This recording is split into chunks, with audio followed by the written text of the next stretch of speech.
And we are live. Hello Oh to my god, everyone. get rid of it. Make it go away. Oh man. Now I do think that Rebel Bird does not have a wrench on this one. So, but I don't see, it looks like Rebel Bird is not here. So y'all call my Well, attention to it. It- Rebel Bird is lucky because Rebel Bird is not here looking at this derpy cat with its stupid tongue sticking out, looking permanently confused, and just make Well, it let me stop. say, so I do have some observations about this. So, is Olivia here? Yeah, there she is. So, Olivia sent me pictures of this cat, and you Stop was typing in caps, Olivia. Stop it. and was I'm trying. looking at this. She was trying to tell me that this cat looks okay. And here's what I'm going to say is that there seems to be an unfortunate progression from picture 1 to picture 3. Yeah. Oh yeah. Oh yeah. And I bet you the first one isn't even that good. It's just Well, taken at an angle that hides the derp. he is it a he or a she?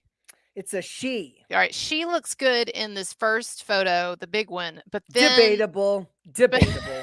but then things start to deteriorate. What's with the tongue? Is that a medical problem that the tongue I hangs? mean, it's a spiritual problem. It's awful. It's terrible. It shouldn't be on screen.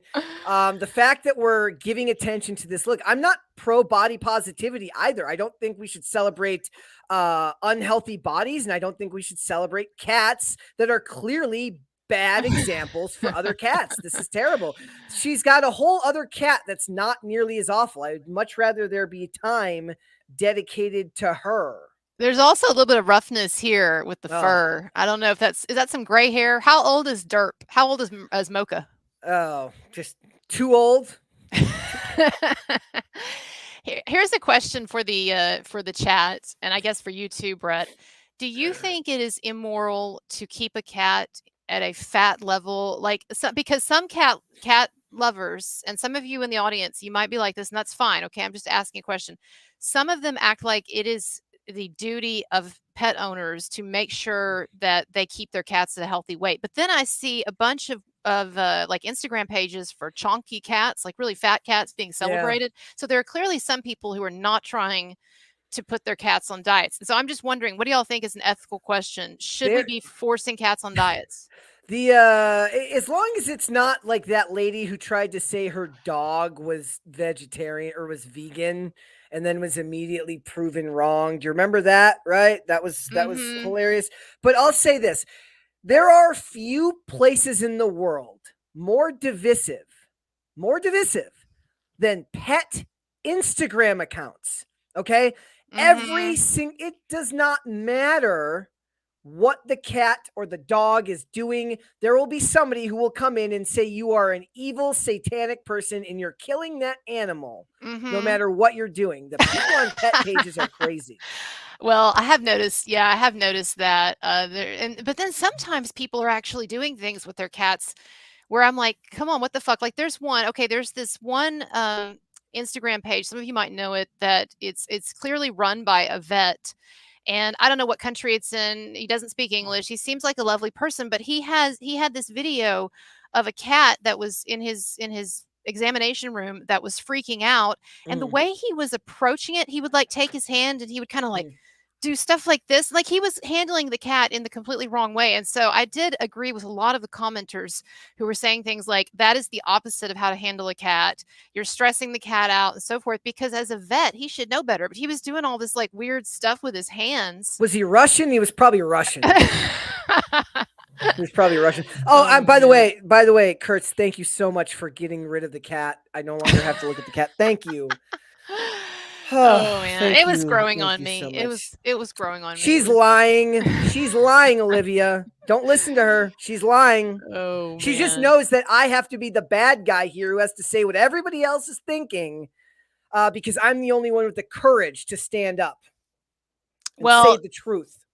Darkwing Duck says dogs with superior animal companion. Yeah, so I'm not a dog lover, and that's probably a huge between that and not having children by choice. I'm probably just an absolutely horrible human being, I guess. But Society will judge you. yeah, and maybe they should. I mean, maybe that does say something bad about me, particularly the dog thing. Here's my thing. I don't like things that smell bad, and I don't like things that stick their I don't like animals at least sticking their nose in my crotch. So that's like 2 strikes there against the dogs. And then the other thing is, like, they just kind of freak me out with all the high anxiety. Maybe it's because 'cause I'm high anxiety, and so, like, when Yeah. you add the dog, like, at least I don't feel like cats are very anxious. Yes, if you get them in moods or you touch them in the wrong place, you're gonna get that "meow" or whatever, but, like, when I see a cat coming toward me, I'm not in fear of, like, could this thing bite off part of my body, you know? But I bet Mocha has an absolutely atrocious meow. It's probably awful. That's my guess. Olivia, you need to take a for next time, you need to take a video of Have you seen Mocha in action, Brett? I've seen videos of the cats. It's not a pretty sight, but again, I'm the only one willing to speak the truth here. I'm the only one who's truly speaking truth to power. So, it's a rough life for me. Here's my question, Charlie. You said the dogs sense your anxiety. Here's my issue though. If the dogs sense that I'm anxious, then it should dial it down a few notches. Why is the dog sensing I'm anxious mean that it's gonna amp it up because I'm making it anxious when it senses I'm anxious? I'm just like, I just wish they were a little more chill. And I know they're not all the same way. I did when I was in college. I did live with a guy, with a couple actually, and they had a pet pug. And of course, I know there's a big debate about that being immoral because they can't really breathe with those smushed in faces, right? But anyway, they had a pet pug and it was actually pretty calm. And so I had a little more appreciation there for, like, oh, there are some dogs that are pretty chill. So There you go. anyway, I don't know. All right, I want to talk about Taylor Swift. That's the topic for our after show. Okay. Okay. I know we've talked about it some, but I guess here's what I want to say, and then you can go wherever you want with it.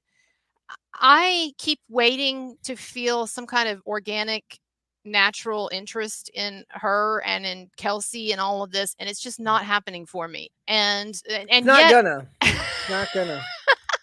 and yet, I feel like we're like that we just the media are obsessed with them. And I have to be honest with you, and this is stupid, I guess, but I was actually semi kind of upset or annoyed that she got person of the year. Like, it actually kind of annoyed me. I'm like, my God, as if we weren't already hearing enough about this woman. Now, person of the year, like, I don't No, know. I think it makes perfect sense. I think Yeah. that yeah, if this is the way I framed it.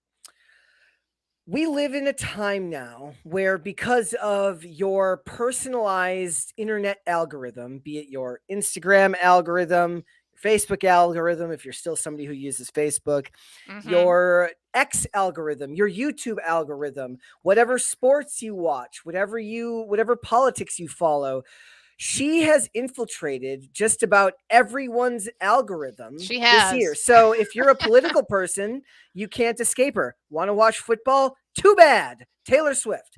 You want to talk about Satanism? They're talking about Satanism in Taylor Swift now. You want to talk about all of these things, all while hosting a tour that just made $1 billion, making it a record. It's going to gross $2 billion by the time it's done.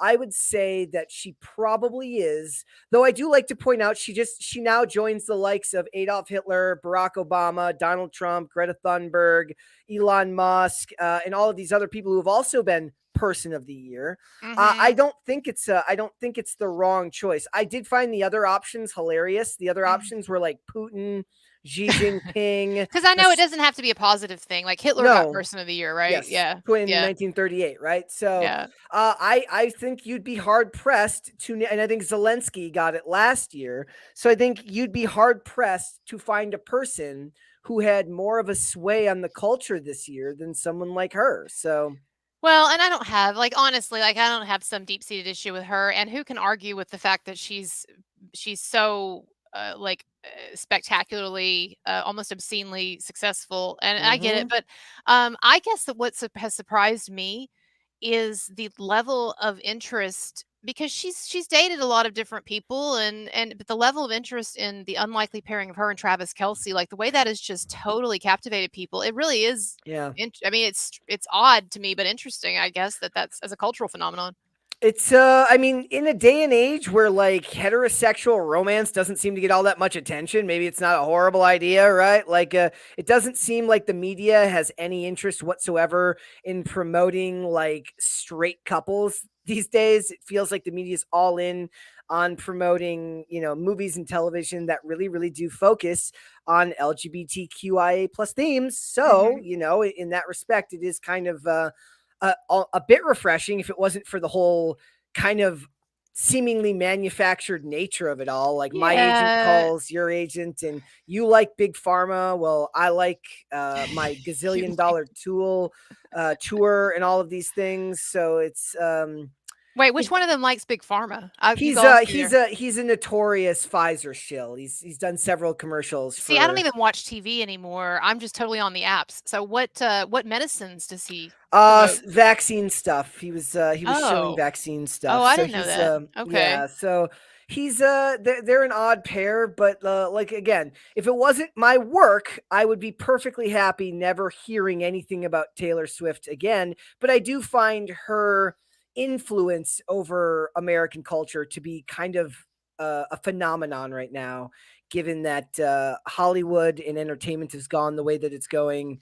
There isn't really an analog for the men these days. Bad Bunny might be the best example for men, and he's not an American. He is super popular though. I He's had huge. so I like I don't know, like a year ago. Well, no, not that long ago. 6 months ago, I went to a Rammstein concert. I've talked about it before, but Rammstein concert in wait, would that be right? No, a year ago. I'm all Yeah. over that. But I went to a Rammstein concert in San Antonio, and I was asking, and there were a ton of people there, and I was asking the Uber driver.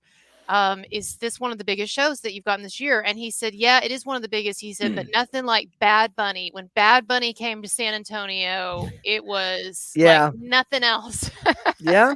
He was like the most streamed artist on Spotify for several years in a row. He does WWE appearances. He's everywhere. And that might be the only other person in the culture right now in the music genre that's really, really reaching as many people as she is. But it's kind of crazy because it's become kind of like the movie Barbie, in which everybody has found a way to take her and analyze it to something that suits Mm. their subcategory, their hobby. Mhm, So mhm, it's kind of fascinating. It's weird, but it's fascinating. And I do particularly find it funny when conservatives talk about her, because there is stuff to talk about because of her boyfriend, because of her posts regarding politics, getting people to vote, all these things. They always claim that it's stupid and none of it matters, but they do seem to understand that when it comes to her, she could mhm. have a large sway over a lot of people. So it matters. Yeah, I mean, apparently she has huge cultural clout, and of course, I understand some of that comes with just being such a successful recording artist. Let me ask you a question, and I don't know if you have any knowledge of this. Maybe people in the chat can tell me. Yeah. When Okay, when you have a song or an album and you've got obviously the star listed as the songwriter, but also you have other people like the producers or other songwriters listed or whatever. This is my question. Someone like Taylor Swift, how much of her own creativity is responsible for what we're hearing, do you think? And how much of it is others?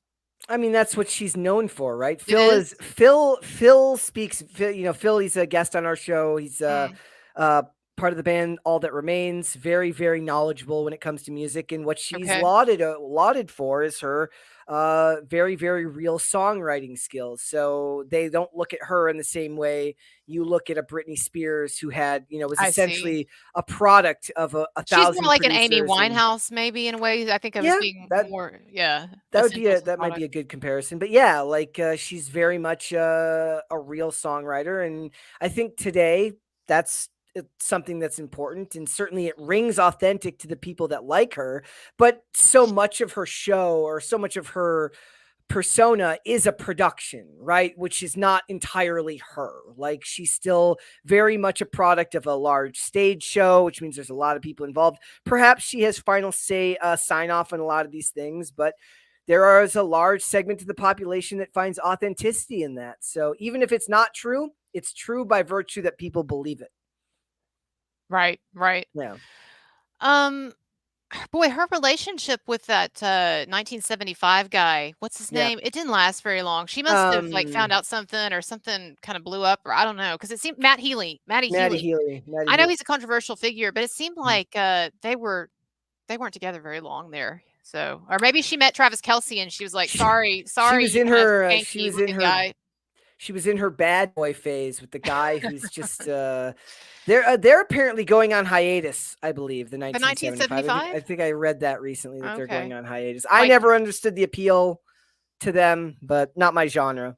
yeah, and I don't pretend to be some big music person, so what do I know? I'm mostly stuck in the past and like classic rock and then the 90s, but um anyway, what else did you cover this week that we have not talked about? What were some of your big topics on Pop Culture Crisis, which by the way, people should check out. And y'all Go don't check forget it to out. subscribe to this channel too, because we're trying to Yes. get it monetized and stuff. So be sure to subscribe to mine. But then also you can go to Brett's, and I'm going to put the link up here. But what else did y'all talk about this week?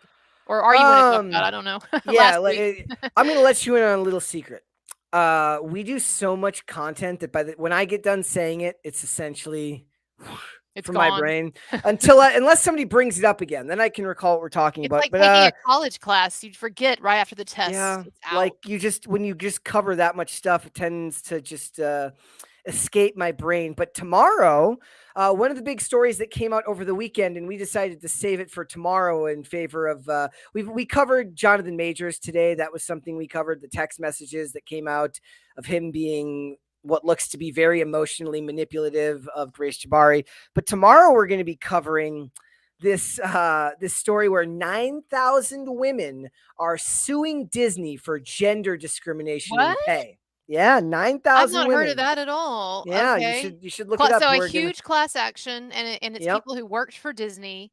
yep. And what are they saying that they were harassed? They didn't get promoted. A range of They things. weren't paid on the par with their male counterparts. You could probably pull up the article right now Okay, if possible. But yeah, that's going to be the next big one. And that is big. Shit, Disney nine is thousand learning the. women to sue Disney for pay disparity. Hold on, I'll throw it up here. Keep going. There you go. Disney might know the alphabet, but the only letter they know lately is L because they have done nothing but take L's lately. Between Bob Iger in his massive kind of battle for power with Nelson Peltz and Ike Perlmutter, to all of their movies bombing, to this lawsuit, to investors not being happy with the way things are going, having to hire 2 new board members to ensure that they can stay in power as far as messaging. Disney is not doing well right now.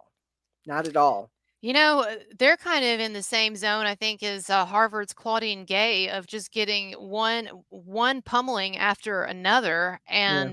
and man, and everybody. That's the thing. It's kind of like with these Ivy League schools. Everybody wants to hate on them. Like I cannot find, or it's hard to find, like supporters of Disney online.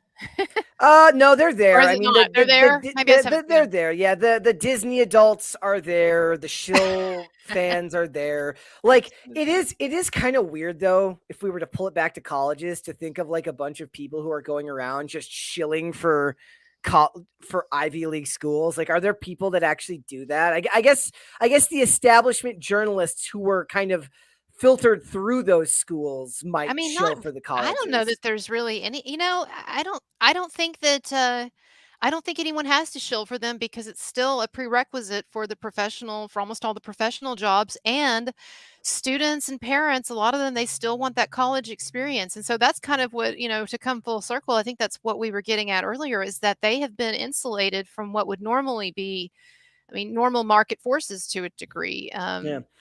I don't know. Did you see the Disney dating app?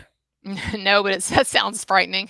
There is a Disney dating app for Disney adults. It's called Meet Upon Maine, and it is a crazy hellscape that we went down the rabbit hole on the other day. And Is it for Disney lovers? I mean, it's for people like adult Disney? fans of Disney. If you Mm, love Disney, like every picture on the website, they're wearing the Mickey Mouse ears. And just so, mm. to anyone in the chat, there might be one person in the chat who loves Disney. And if you do, and you're still looking for love and you're not married, you don't have a significant other, perhaps you go on to Meet Upon Maine and you search for that number one and only person that you've always dreamt of. And maybe you'll meet them on that app and go to Disneyland with them, Disney World with them. That's funny. Well, there are a number of people that I consider to be pretty sensible, normal people who did get married at Disney because they so liked it. And I don't judge that, but I thought it was interesting how the DeSantises in Florida Mhm. that once Ron got into this fight with Disney in Florida a while back, they were very careful to tell people, well, we got married back when it was different. We got married Before back. the Nazis took over, right? Before the alt-right Yahtzees took over at Disney and were protesting out front with swastikas. That was such a Fed operation. Well, that's one of the things to jump stream here. That's one of the things that Vivek Ramaswamy has been quoted on as saying that he used to believe that the idea that January 6th was mostly kind of a Fed Mhm. operation. He used to believe that that was just conspiracy theory or whatever. But he's actually now gone on the record saying that there seems to be compelling evidence that pretty much the people who were really stoking this or who really took January 6th to the really problematic level were actually feds. Have you heard this? Do you know what I'm Oh talking? yeah, I mean, and let's face it, I'm gonna trust any man who pees in the middle of a live stream. Did you see this? He was on a Twitter Vivek? space. Yes, Vivek was on a Twitter space, a legendary Twitter space yesterday with Andrew Tate, Alex Jones, Elon Musk, and all of Okay, these other that's right. He people, was. I right? thought it was pretty random actually that he was on there, but okay, he was Yeah, on and there. Vivek was on there, and he went to go relieve himself and forgot to mute his mic. No, really? Yep, yep, he How did I did. not hear So about this? Did it kind of downplayed in the media or what? I mean, I would imagine. I think he'll use it to his advantage. I think he is politically literate enough in the ways of the world today that he is going to embrace this. I'll put it this way: I thought him performing "Lose Yourself" by Eminem was cringe. I don't care what all the Vivek fans say. I thought that was cringe. One, because he was like singing along to Eminem, not just using the instrumental, but peeing on stream with Alex Jones is legendary, and he deserves your vote. Wow, I think it's funny, and I'm not acting like it's some horrible thing to hear somebody peeing, like, it's not a big deal, but, like, it's Oh, just funny I hadn't heard about it. people might not even have noticed, but Alex Jones actually pointed it out during Of the course he stream, did. so didn't even let it go. It was glorious. But yeah, like I don't know if I buy, like, again, January 6th is so dense and there's so much Yeah, and there. I'm not I trying to do take a know stand on that at all, that but enough footage has come out to prove that it's not what they said it was. They were let in, the velvet ropes were parted and they were allowed through, and they shook the hands of the cops. It's not what they said it was. I don't think that that's all too crazy to say something like that. All you have to do is look at the footage to see. Not to mention, they're still persecuting the people who were there that day, because one of the stars, or one of the actors in the movie Ballers, is an actor named Siaka Massakoy, and he was in the movie Lady Ballers, and he was there on January 6th. And when he got home from the Lady Ballers premiere, they arrested him 3 years after January 6th, almost, for misdemeanors related to January to 6th? January 6th. You Oh, can look this okay. up. So they're still politically persecuting the people that were involved. They've absolutely pushed through the narrative that what you watched was the world's worst attempted governmental coup in history. No weapons, no nothing, just a bunch of people It was a peacefully stunt. It was a protesting. stunt, which Yes. I'm not endorsing it or saying that there weren't some people who didn't deserve to be punished or whatever, like, 'cause I saw I saw pictures of people, some people just, like, hanging, from, like, the side, climbing things they weren't supposed to be climbing, so, look, Boo hoo. Did I you get it, see the way that place but looked when Kavanaugh was being sworn in? no, Are no, you no, I kidding know. me? No, I Like, know, and that's the argument that yeah, people are making about the university thing too, is that I am sympathetic to the idea that the issue is not so much the particular policy about protests of the Jews or what or Israeli policy, protest of these things or what have you, but the fact that standards have so obviously been applied unevenly, yeah, and that if it were yeah. anybody else, like that question that Elise Stefanik asked, is calling for the genocide of Jews, is that harassment? I think that there's a valid argument that just like anything else should be protected, free speech and what have you. But here's the thing: any other group calling for the genocide of any other racial group, those administrators, those colleges would not be standing for it, and so Yep. there's a double standard there. But wow, that's interesting. I didn't know about that. So we got a super chat on the PayPal. Let's go. I'm not going to say last names, but David says if you ask real nice, Bretty might give us a Mickey impression, like a Mickey Mouse impression. Do you do Mickey Well, Mouse? yes. That I don't know if I'm gonna give a Mickey Mouse impression today. I don't Do you have to be know. in the right mood for it? Yeah, it's Inspiration. gotta happen organically. I did. I've been known to do it during the show when I'm in the flow of things and stuff like that. It's not super good, but people like it when I do the Mickey Mouse impression. I don't know if I can do it on the spot. Stage fright and all. All And right. you know Well, me. let's put it this way: when the mood strikes, like maybe next time or Yeah, whatever, you should definitely yeah. bring it out. It'll come when you least expect it. Kat says, I was in IRL chat and said, who is showering in there? Then someone said pee, and I figured maybe Vivek dropped a chocolate cake and had the faucet. It's Well, definitely true that technology has created a lot of uncomfortable situations, like with Zoom, people like thinking mhm. they're not on the Zoom chat or the meeting anymore and they're doing different things. What is it with people who go on Zoom chats and they're just like, no pants? Doesn't matter. No pants. They can't Yeah. see me. They always screw it up, right? It's What like, was the do one? you remember the one of the journalist, and there was like a picture of Chairman Mao in their living room, and somebody pointed it out, and they cut the shot, and then they come back and just move the camera so you can't see the picture of Chairman Mao. Like, Yeah. I mean, it's yeah, people who have a real, like, affection for, reverence for that guy. That's a real tip off of their ideological problems. I had a professor so when I was in grad school, I took some classes, quite a number of classes at Duke University. Even though I was at UNC, they had this partnership with Duke because it was down the road where we could take classes there. And so Duke is basically like almost Ivy League, right?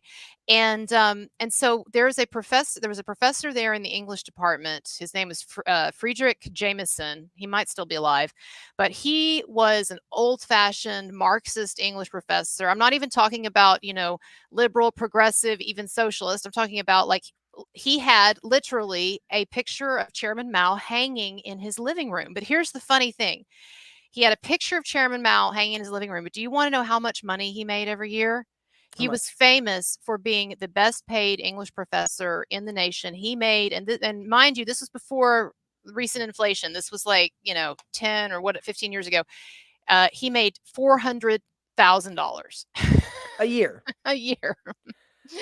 And he had Chairman Mao on his living room It's wall. I'm even just worse. like, That's what? even worse than a champagne socialist. That's worse. It's just I horrible. just thought, and maybe he was giving a lot of that money away because I will give it to him. He did live it was a modest house. And so maybe he donated a lot of that money. I don't know. I don't presume to know, Yeah, he but probably sent it to the Communist Party. He probably sent it to the Chinese Communist Party as a thank Yeah. you for helping create his hero.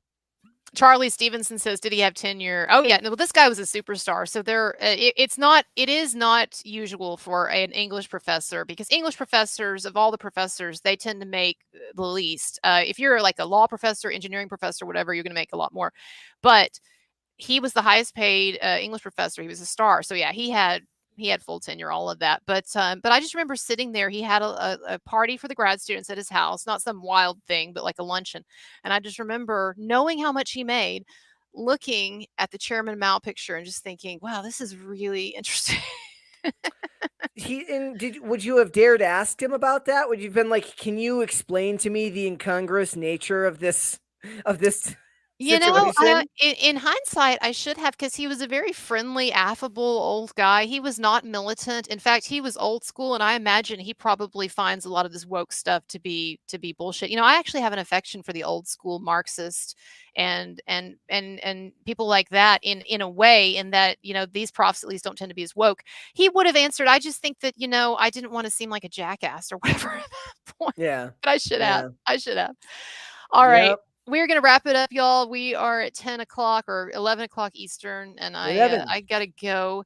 and Brett's been at it like all day. But everybody, I'm going to put the link up one more time for Pop Culture Crisis. Do check out his show. I'm glad that they're growing, because I remember when I came on your show last time, you were just at like what, like 70,000 or something. So maybe even less. I It don't was know. less than that. Yeah, I it was think less. It was like 60, it maybe. was like it was like 50 or 60 or something Yeah. like that. But there's been great growth in the channel right now, guys. And one of the best parts about that is to be able to be live every day and do the show 5 days a week, which is a lot of work, but it's also a lot of fun, and it's really rewarding to be able to talk about these things and discuss these things and have people, they share their feedback, and a lot of people talk about how it helps them get through the workday, which, as you guys know, means a lot to me. So go ahead and check the show out 3 p.m. Eastern Standard Time tomorrow here on YouTube. It's 12 East or 12 Pacific. So come join us.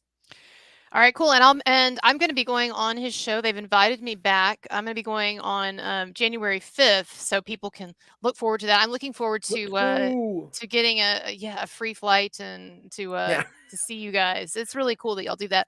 But anyway, and I can ask Mary about what she thinks about Pearl Davis. You should ask her about Pearl, and you should ask her about college, and ask her about Yeah, her experience with we college. definitely should talk about that. All right, everybody. So if you just came on this channel on this second part, this overtime, there is a long live stream that we finished on my other channel. You can look up Colonel Kurtz and look at the live stream section. And so we've got like over an hour there with our guest, which is really interesting. So Yeah, go back and check that out for the guest, because that was a fantastic discussion. He had a lot of amazing things to say.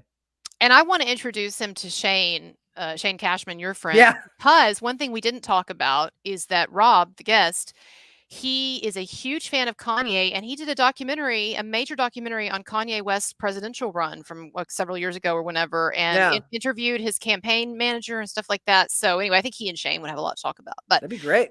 everybody, check out his channel. Yeah, that's it. We'll see you next time. See you next time, guys. All right. Bye, everybody. And ending stream.